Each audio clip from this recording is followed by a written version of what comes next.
আলহামদুলিল্লাহি ওয়াকাফা ওয়া সালামু আলা ইবাদিহিল্লাযিনা ইসতাফা আম্মা বাদ। সম্মানিত প্রিয় বন্ধুগণ, একজন হাজী সাহেব যখন আল্লাহর বাইতুল্লাহ জিয়ারত করতে যায়, একজন হাজী সাহেব যখন হজে যায়, তখন ওই হাজী সাহেব প্রকৃত যে হাজী, যে আল্লাহ তাআলার কাছে নিজেকে কবুল করতে পারছে, হালাল রুজি হালাল খাবার খায়, আল্লাহ তাআলাকে বেশি ভয় করে চলে, ওই হাজী সাহেব যখন আসোয়া পাথরে যখন চুমা দেয়, তখন সাথে সাথে ওর যে যে গুণা ছিল সব গুণাগুলা টাইনা পাথরে টাইনা নিয়ে গেছে, এবং ওর কলব গুণাবিহীন কলব বেগুনা মাসুম হিসেবে এলাকাতে চলে আসে। তখন হাজী সাহেবের সাথে যখন মুসাফা করে, তখন গুণাগার মানুষও পবিত্র হয়ে যায়, মাফ হয়ে যায়। সুবহানাল্লাহ! এত বরকত একজন হাজী সাহেবের সাথে আল্লাহ তাআলা রাখছে। ওই হাজী সাহেব যখন ক্ষেত খামারে এরকম যায়, আল্লাহ তাআলা ফসলের মধ্যে বরকত দিয়ে দেয়। সুবহানাল্লাহ!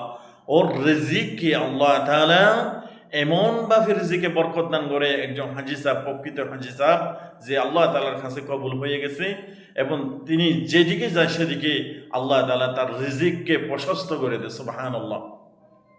একজন নামদারি হাজী সাহেব, একজন নামদারি হাজী সাহেব গুনার গাঁটটি মাথায় নিয়ে হজে গেছে, সারা জীবন জুবান পবিত্র রাখতে পারে নাই, দিল পবিত্র রাখতে পারে নাই, কলব পবিত্র রাখতে পারে নাই, এবং সুদের টাকা ঘুষের টাকা এরকম হারামি টাকা এবং হারাম হালাল তমিজ না করিয়া অমুকে মাইরা খাইছে, এমুকে মাইরা দিছে, এরকম মানুষ যখন হজে যায়, ওই ব্যক্তি আবার হজের থেকে আবার পরে আরো বেশি গুনাহ করে, আরো বেশি এরকম মানুষের সামনে